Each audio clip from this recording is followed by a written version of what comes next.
kami DPP FPI mengucapkan innalillahi wa inna ilaihi rajiun atas wafatnya, atas syahidnya 6 orang laskar kami yang sedang dalam tugas pengawalan kepada pimpinan kami, yaitu Imam Besar Habib Rizik Syihab.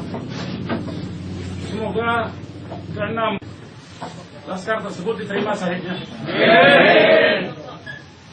Yang kedua, kami sampaikan alhamdulillah Imam Besar kami bersama keluarga dan cucunya alhamdulillah dalam keadaan sehat. Ya.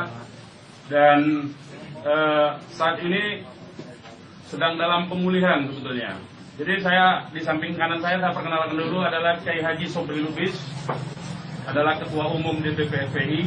Di belakangnya adalah Panglima Laskar Pembela Islam Ustadz Maman Suryadi.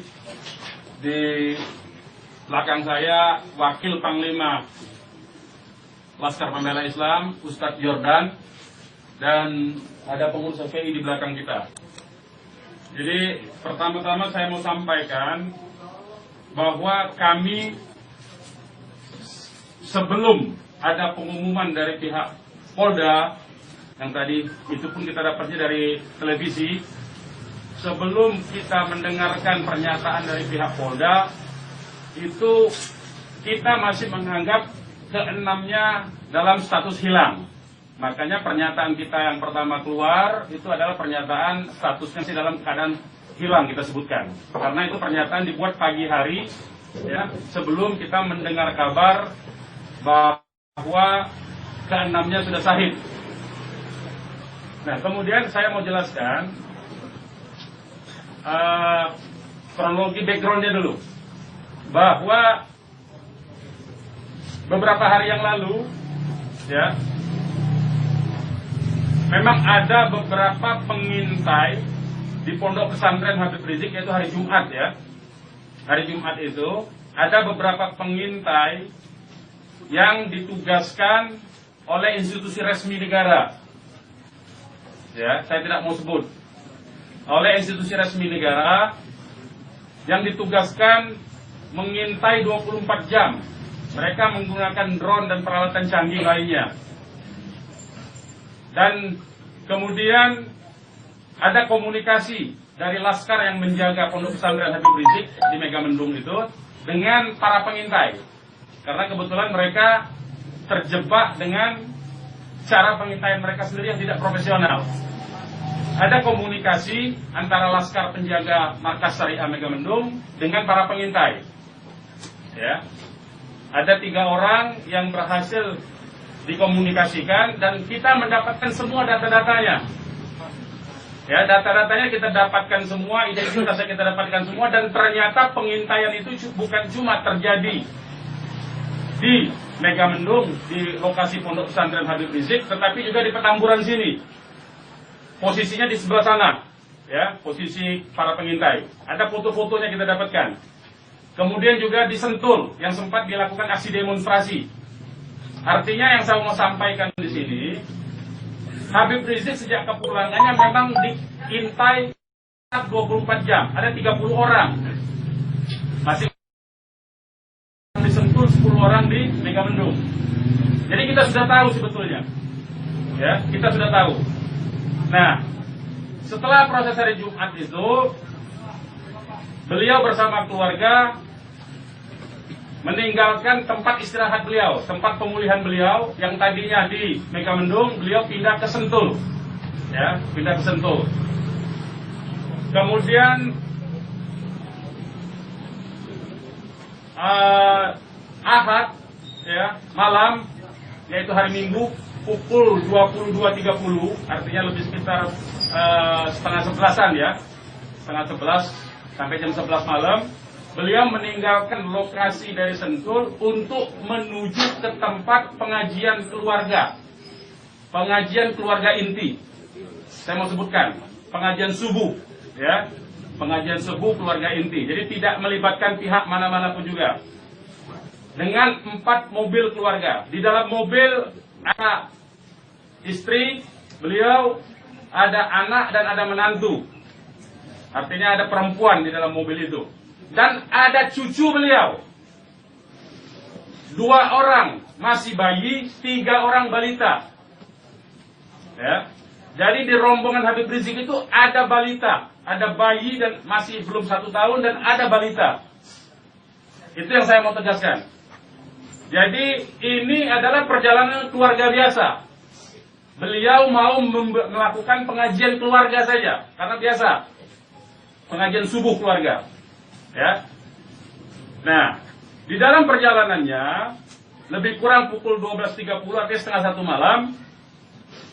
Rombongan beliau dengan dikawal. Beliau menggunakan keluarga menggunakan 4 kendaraan roda 4 dan dikawal oleh 4 mobil juga oleh laskar. Ya. Nah, di dalam perjalanan ada orang yang menguntit sejak dari keluarnya beliau dari Sentul itu. Ya. Terus dikuntit dan akhirnya para penguntit ini berusaha memotong entah apa tujuannya. Kita sebut karena kita tidak tahu apakah dia petugas resmi atau bukan, karena dia tidak berseragam, ya. Harus disebut tidak berseragam. Ini orang-orang tidak berseragam. Berusaha memotong rombongan, ya, dan menyetop kendaraan. Nah, para pengawal tentu saja bereaksi untuk melindungi, ya, untuk melindungi Imam Besar Habib Rizik Syihab. Itu reaksi normal, karena memang mereka bertugas untuk mengawal. Reaksi normal. Yang patut diberitahukan kepada teman-teman pers semua bahwa fitnah besar kalau laskar kita disebut membawa senjata api dan tembak-menembak. Fitnah itu.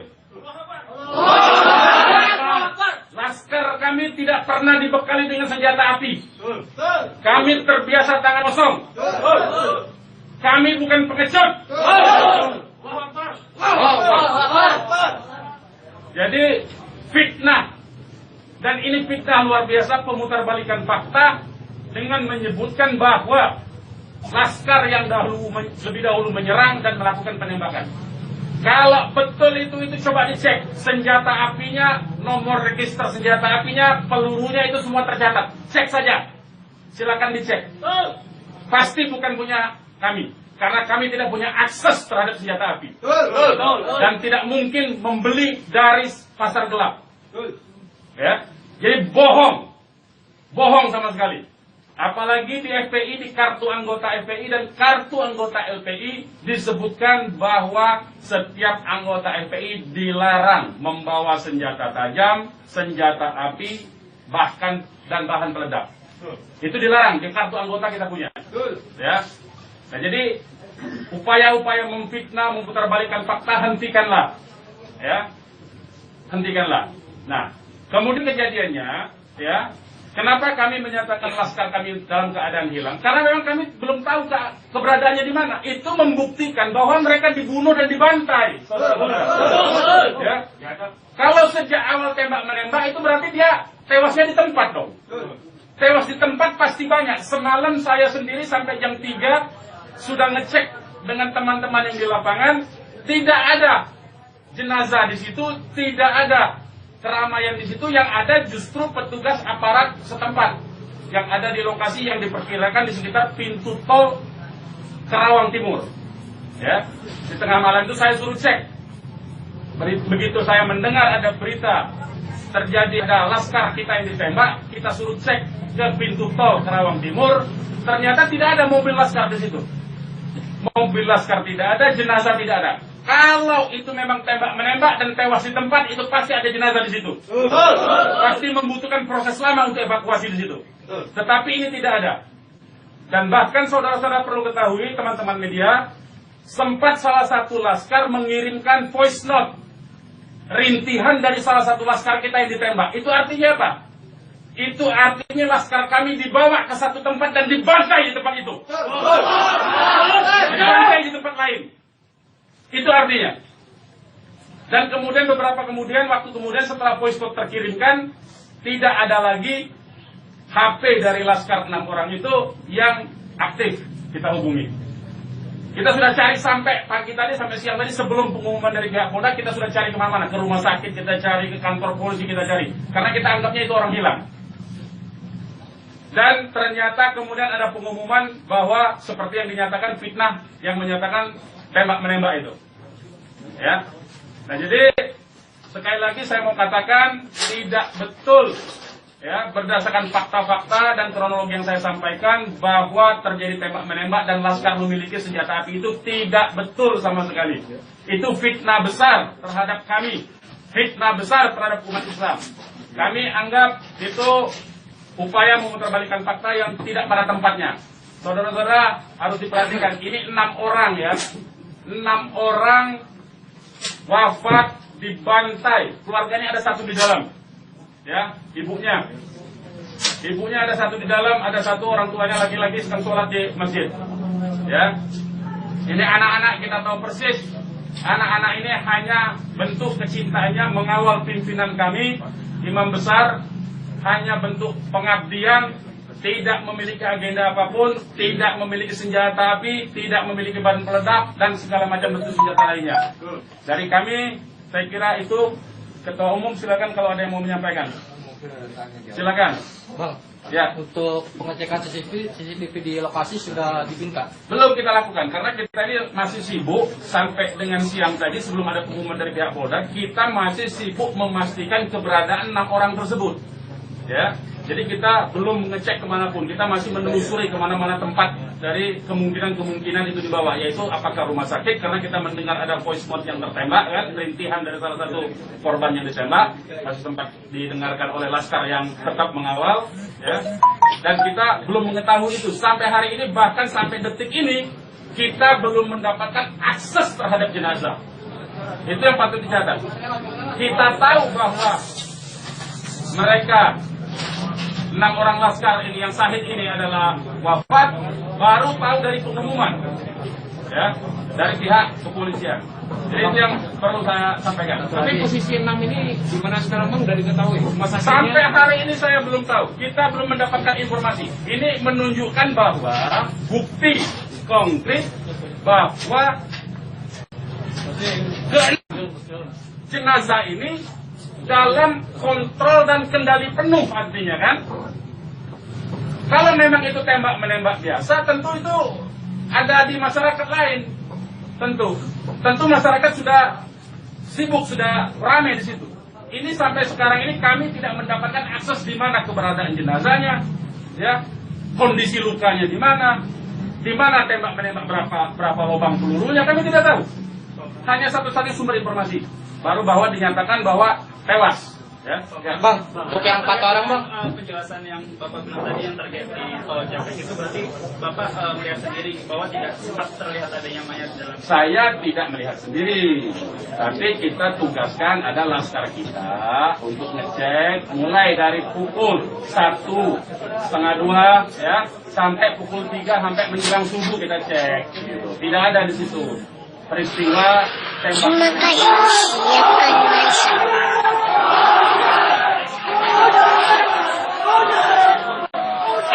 Terima kasih. Silakan masuk. Kita duga tempat terjadinya itu. Bang, untuk yang 4 orang yang masih sisa itu kan ada 10 orang yang dikabarkan yang mengawal itu 4 mobil. Jadi lebih dari 10 orang. Berarti yang sisanya itu bakal bisa menjadi saksi dong Bang. Insya Allah bisa, ya, insya Allah bisa. Tapi konsentrasinya 2 mobil konsentrasinya terus melakukan pengawalan terhadap Habib Rizik, ya. Yang 2 mobil lagi itu yang berhadapan dan untuk upaya ditangkap oleh pihak yang kita belum tahu sampai sekarang. Tapi diakui oleh mereka itu sebagai polisi kan. Mestinya kalau polisi, saya mau katakan, kalau polisi dalam upaya penyidikan itu mestinya penyerahan surat. Kan surat sudah diserahkan, untuk apa lagi dikuntit? Kan Habib Rizik tinggal datang atau tidak kan. Kalau dia datang kan ada upaya-upaya hukum yang mereka gunakan berdasarkan kewenangan mereka. Tidak perlu ada kuntit-menguntit seperti itu. Ya, jadi ini menjadi catatan penting ya. Ini menjadi catatan penting. Habib Rizik sudah dipanggil dan kita sudah mendatangi hari ini pengacara kita. Ya, jadi tidak ada kaitan itu dengan bahwa Habib Rizik seperti apa, tidak ada. Ya, itu proses mekanisme hukum biasa. Ya, silakan yang lain. Ada langkah-langkah hukum atau langkah apa terkait kejadian ini? Ya tentu begini. Jadi ini tidak boleh ada satu pun ya warga negara ya penjahat sekalipun ya, itu dibenarkan untuk dilakukan apa yang disebut dengan extrajudicial killing seperti itu. Kalau demikian caranya, berarti lembaga kejaksaan, lembaga pengadilan dibubarkan saja. Cukup kalau polisi menganggap itu penjahat, ditembak, melawan, ditembak, mati udah kan, berarti nggak perlu pengadilan. Kita ini negara hukum atau negara kekuasaan, ya. Jadi itu perlu jadi catatan juga. Jadi upaya hukum apa? Upaya hukumnya adalah dalam hal ini disebut secara hak asasi manusia, instrumen hak asasi manusia. Ini disebut dengan extrajudicial killing. Ini pelanggaran berat hak asasi manusia. Mereka yang melakukan proses pembunuhan extrajudicial killing ini, pembunuhan di luar proses hukum ini mestinya diadili oleh pengadilan HAM. Ya, mestinya instrumen yang bergerak adalah Komnas HAM ini. Ya, Komnas HAM. Ya, kita minta Komnas HAM secara terbuka untuk melakukan penyelidikan karena ini jelas-jelas by intention ini, ya. Dan yang dilakukan terhadap Habib Rizik ini terencana, ya. Ya, silakan. Penegasan aja, jadi informasi mengenai meninggalnya anggota Laskar ini itu berdasarkan hasil rilis yang disampaikan dari pihak Polda, dari pihak Polda. Makanya kita menjadi heran, ya. Artinya itu firm mereka dibunuh tuh, ya. Ya. Yang 6 orang identitas, baik saya bacakan.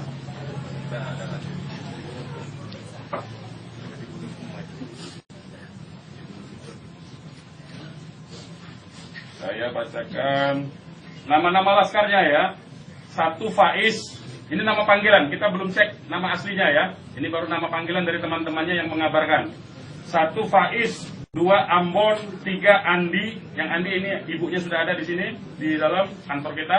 4 Reza, 5 Lutfi, 6 Kadafi. Ya.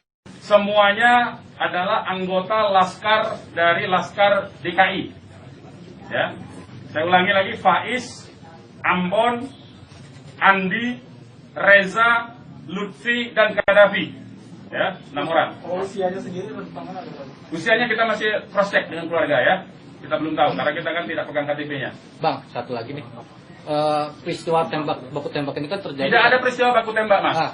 Peristiwa penembakan yang ada. Penembakan ini kan dikabarkan sama Pak Kapolda karena ada isu pengarahan massa ke Jakarta mengawal Habib Rizik pemeriksaan. Nah, apakah itu benar?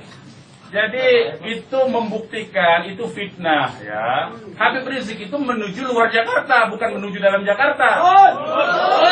Jadi kebohongan-kebohongan seperti itu tidak layak dikutip menurut saya. Ya, tidak boleh informasi publik dijejali dengan berbagai macam kebohongan. Hentikan kebohongan. Habib Rizik menuju arah luar Jakarta, bukan menuju dalam Jakarta. Menuju ke tempat pengajian. Pengajian itu pengajian keluarga. Keluarganya keluarga inti. Terdiri dari, ya kalau saya sebutkan nanti Habib Rizik terancam nyawanya. Mau tanggung jawab nggak nanti? Lokasi penembakannya di mana, Pak? Lokasi penembakan diperkirakan pintu tol Kerawang Timur. Yang udah dicek di sana di mana? Sudah dicek di situ, Kerawang Timur. Pintu tol Kerawang Timur. Sudah kita cek. Berarti kalau dari rombongan HRS sendiri nggak ngelihat ada tembak-menembak di situ ya Pak? Yang tiba-tiba memang tidak ada tembak-menembak. Ya, memang tidak ada tembak-menembak. Sudah saya katakan berulang-ulang, tidak ada tembak-menembak. Kalau bahasanya tembak-menembak, itu artinya dua belah pihak memiliki senjata api yang sama. Jadi saya mohon lah ya, penggunaan diksi ini, kita didiklah masyarakat ini, didiklah publik ini, edukasilah publik ini dengan fakta yang sesungguhnya. Dari kami menyatakan tidak ada tembak-menembak. Kalau konotasinya penggunaan diksi tembak-menembak, itu dua belah pihak saling memegang senjata api. Tapi sempat mendengar senjata api dari polisi atau apa? Bagaimana? Salah satu mobil sempat terkena sempi dan sebagainya Pak? Bukan salah satu mobil, 6-6-nya udah tewas, sekarang dinyatakan sendiri oleh mereka. Mengakui. Lihat 4 rombongan itu Pak, 4 mobil itu Pak. Satu mobil. Ya, sudah saya katakan tadi, yang mengawal Habib Rizik ini 4 mobil. 2 mobil terus mengawal Habib Rizik menuju tempat pengajian. Yang 2 lah kemudian yang berusaha dihadang oleh OTK ini. Begitu, saudara. Ya. Kemudian terjadilah upaya-upaya penangkapan itu dan ada sekali penembakan di tahap awal itu dan mengenai satu laskar. Satu laskar inilah kemudian yang voice note-nya sampai ke tim yang lain, ke mobil yang satunya. Mobil yang satunya segera katakanlah menyelamatkan diri begitu. Karena ini ada tembakan, itu bukti ya. Saya mau katakan ini ada 2 mobil, satu mobil dihadang, satu mobilnya kalau betul ada tembak menembak dan laskar FPI punya senjata, tentu dihajar pakai mobil satunya. Ini kan tidak terjadi, buktinya yang satunya mobil kita, laskar kita menyelamatkan diri begitu loh. Ya, itu faktanya. Jadi tidak ada penggunaan diksi tembak menembak. Penembakan yang ada itu. Penembakan oleh siapa? Sementara ini mereka mengakui bahwa itu dari pihak mereka. Dengan tadi pernyataan kan, jelas kan? Mereka sendiri yang mengakui. Tadinya kita anggap itu OTK, tapi sekarang sudah diakui. Ya. Nah, karena ini aparat negara yang melakukan, maka ini disebut pelanggaran hak asasi manusia yang berat. Begitu.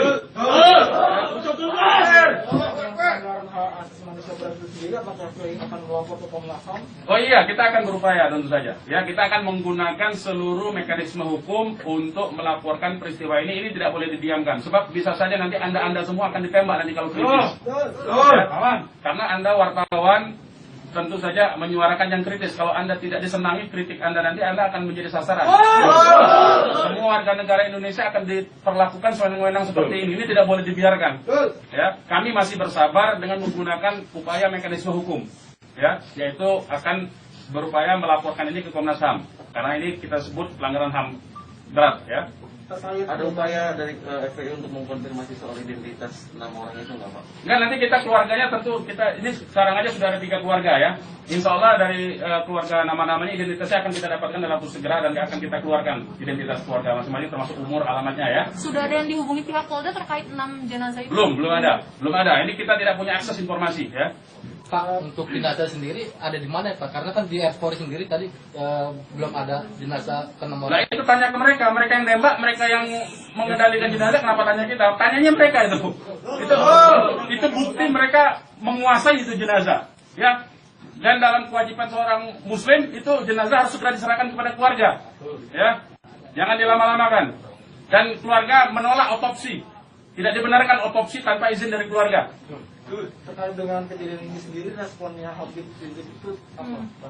Ya, beliau tentu saja mengucapkan innalillahi wa inna ilaihi raji'un. Ya, beliau sangat berduka, sangat bersedih karena ini adalah laskar yang semata-mata mengabdi kepada beliau untuk mengawal beliau. Ya, beliau sangat sedih tentu saja. Ya, beliau sangat sedih.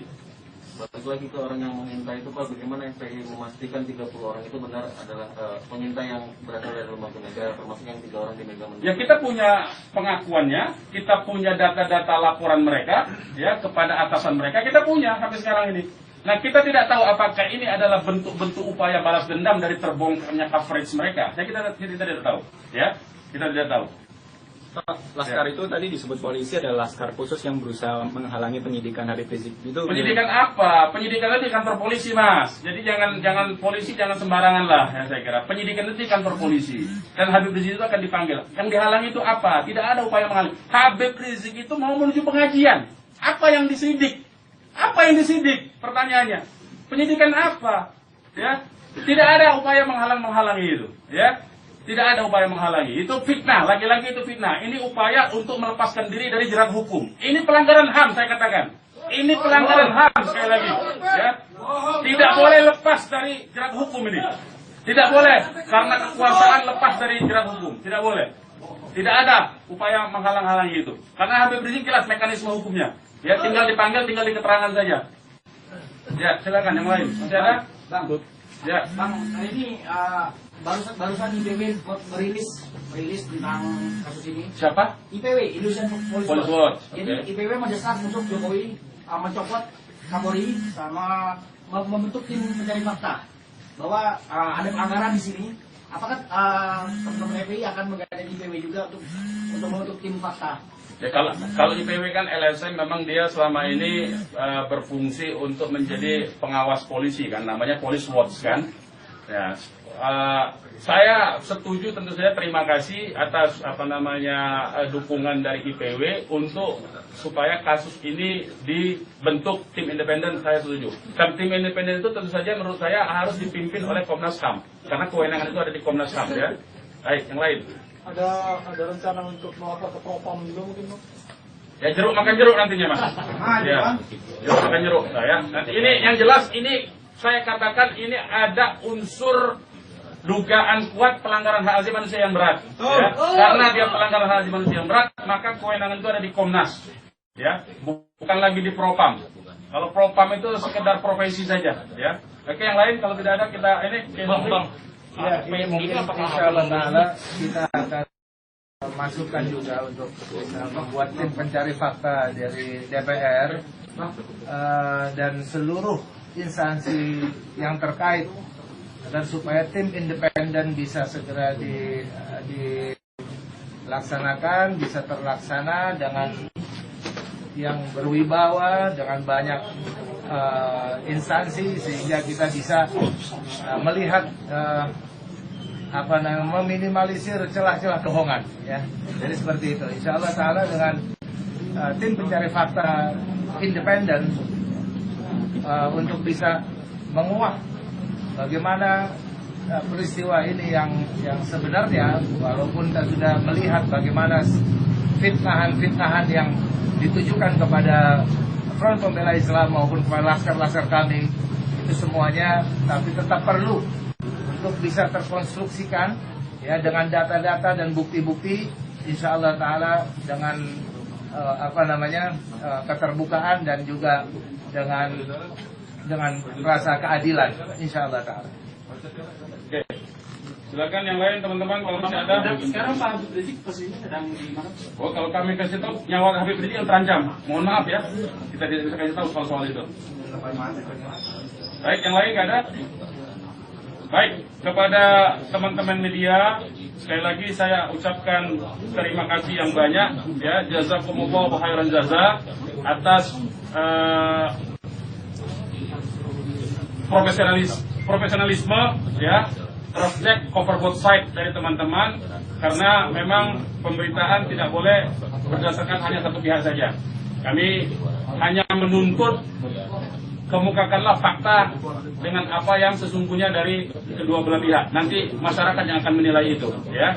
Yang jelas penggunaan diksi tembak-menembak saya kira harus dihentikan, karena itu adalah framing yang jahat terhadap orang tidak berdosa, yaitu 6 orang yang syahid ini. Demikian dari kami. Terima kasih. Billahi taufiq wal hidayah. Wassalamualaikum warahmatullahi wabarakatuh.